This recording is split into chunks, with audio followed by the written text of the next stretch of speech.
guys ang ilalagay natin, isang 250 ml Toyota Dual VVT. Ang ganda ng makina, sulit na sulit. So ayan na guys, ilalagay na natin. Ayan, kulay pula lang siya, nakalamuhani.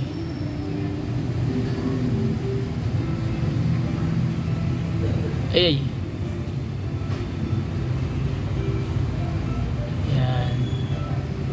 So 250 ml lang yan ilalagay natin sa mga Toyota Altis, sa mga gasoline engine ng mga kotse type.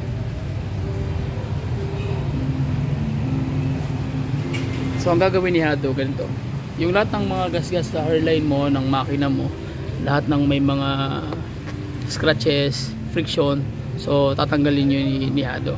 So pag naglagay ka ng Hado engine treatment, ang gagawin niyan, parang may bearing ka na 1 billion pieces of bearing ang nilagay mo sa loob ng makina mo. Kaya mangyayari, magugulat ka lang, dudulas yung under, titining yung under. Kasi nga, dahil dun sa nilagay mo na technology, na mismo si Hado lang talaga ang kayang mag-provide ng ganong pangangailangan sa engine.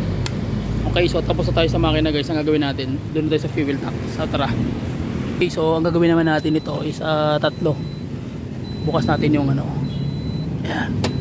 So itong tatlo na to ang ilalagay natin. Okay. Ito pala.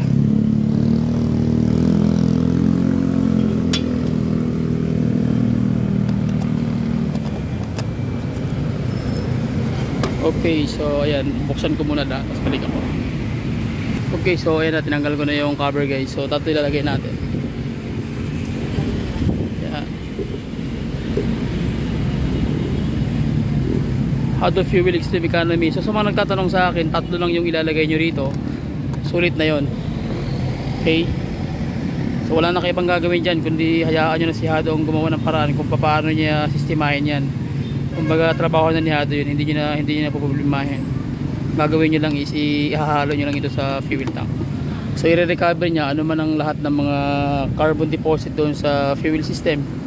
Okay, so yun lang gagawin niya. Pagkatapos yung piston ring mo, dudukutin niya yun guys.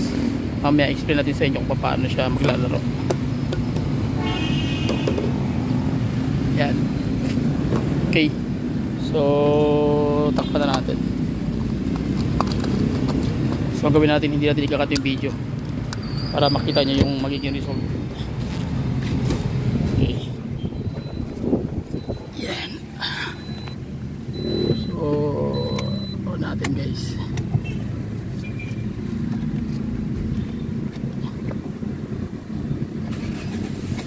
Okay, so kailangan siyang itiin. Ayun. So gawin natin yan, ikakat yung video guys. Almost 3 minutes na tayo sa ano. So gawin natin, ID lang muna natin ng mga ilang minutes, mga 4 to 5 minutes. So bago natin i-check kung ano yung mangyayari sa kanyang RPM.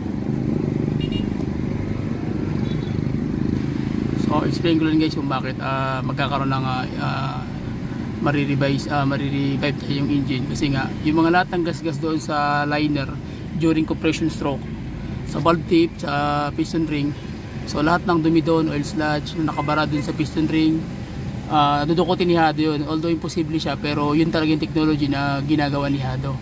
And then sa valve tip mo naman, yung hinalo natin sa fuel tank, ang gagawin niya naman, tatanggalin niya yung lahat ng carbon buildup doon sa in between ng valve tip tsaka ng valve set. So tatanggalin niya yun. And then yung may parang mga hukay doon ng mga hairline na nakagasgas, ang gagawin niya naman yun, i-recover niya, tatapalan niya, i-chrome niya yun. Kung magugulat ka, yung valve tip mo makaka-recover. And then yung piston naman, carbon buildup sa piston, ang gagawin niya naman dun guys, dudukutin niyo ng Fuel Extreme Economy, yung hinalo natin doon sa fuel tank. Siya naman yung mag-a-address doon para matanggal naman yung mga carbon buildup doon sa top ng piston. And then yung sa first ring naman, hindi na kayang pumasok din yung oil ring kasi nga meron second ring, yung scraper, hindi na makakapasok sa first ring. So ang gagawin naman nung hinalo natin sa fuel tank, siya naman yung tatanggal at maglilinis doon sa piston canal, which is nandun nakakonect yung piston ring, first ring. So kaya niyang i-recover yun. So ganun din, din, lahat ng friction, hairline, kaya niyang tanggalin yung mga gas-gas. So i-recover niya yun, siya na rin ang problema doon. Wala ka na ibang gagawin kundi i-idle mo yung makina mo o ipapatakbo mo. So yung nilagay naman natin na 250 ml na Hado engine treatment sa engine, so ang gagawin niya nun guys, lahat ng metal surface na nakikiskisan sa loob ng bakal mo ng engine parts, gagawin niya nun is i-recover niya yung lahat ng gas-gas doon, lahat ng friction tatanggalin, lahat ng carbon buildup na nakadikit doon tatanggalin niya yon, and then lahat ng may mga gas-gas ang gagawin niya, i-chrome niya yon ng carbon 60, yung tinatawag na yung yun yung technology na wala yan sa ibang bansa, kundi Russia lang talaga meron dyan. Yun ang technology na nag-iisa lang talaga. Yun ang magbibigay revitalization process dun mismo sa makina mo. So kaya magugulat ka, makaka-recover mo. So especially sa may liner, sa piston ring, sa piston pin, main journal bearing, lahat ng bearing, control bearing, minute bearing, even ang turbo ng shafting mo, lahat ng nadalo yan ng oil na may supply ng oil, yun ang titrahin niya. Okay, so ganun yung effectiveness ni Hado. Kaya magugulat ka sa lahat ng video natin, 4 to 5 minutes, so on the spot nagre-react agad yung engine kasi nga ganun kasi yung proseso yung ginagawa niya.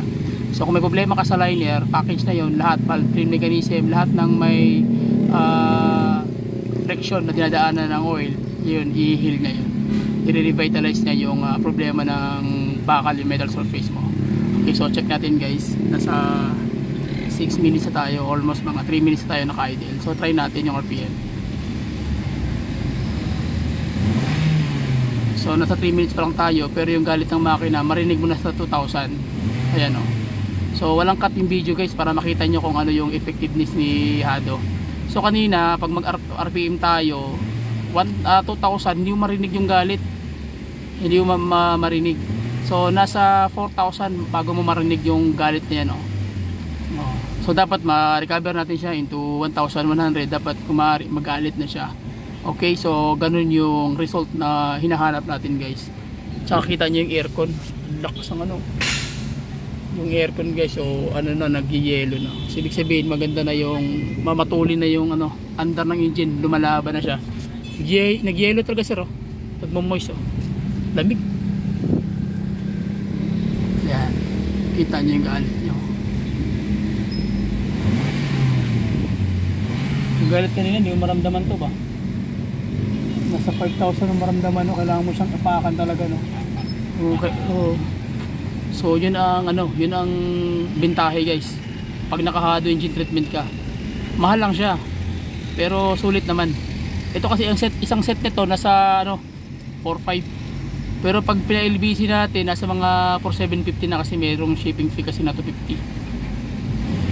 So sa mga tatanong sa akin, especially sa online, pasensya na kayo, hindi ko kayo nare-replyan kasi yun talaga, medyo busy talaga tayo guys.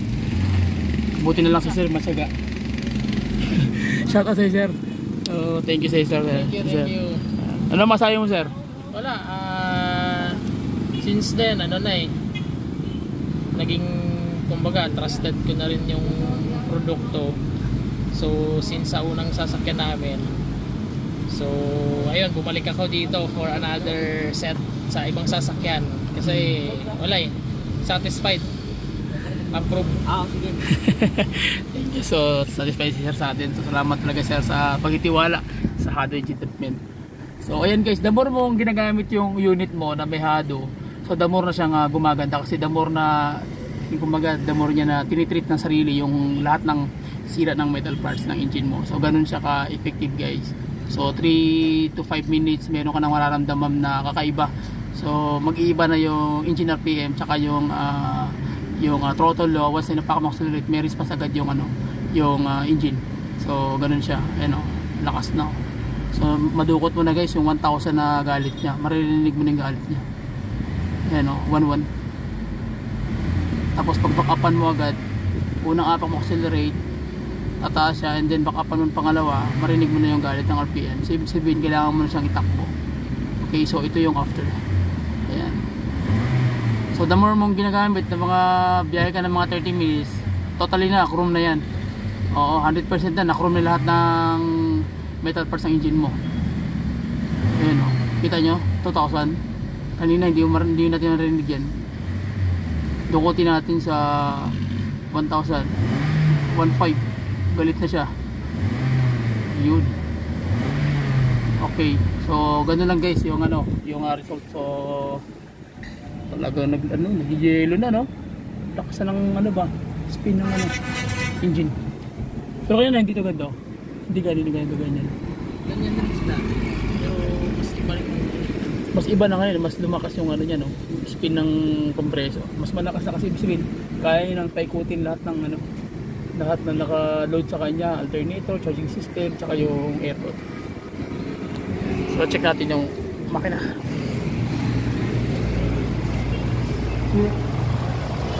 Ayan, nakita nyo yung engine guys, tahimik. Ganda ng makina ni sir. Toyota Altis 2017 model, panalo, manual transmission. Ayan, kita nyo, okay na okay, goods na goods. Okay, so yun lang, maraming salamat sa inyong lahat guys. Walang sawang suporta, sa walang tawag niya na walang pag-alilangan para patuloy nyo pinapanood yung ating mga video guys. So please share my video. God bless, bye bye, and God bless, see you.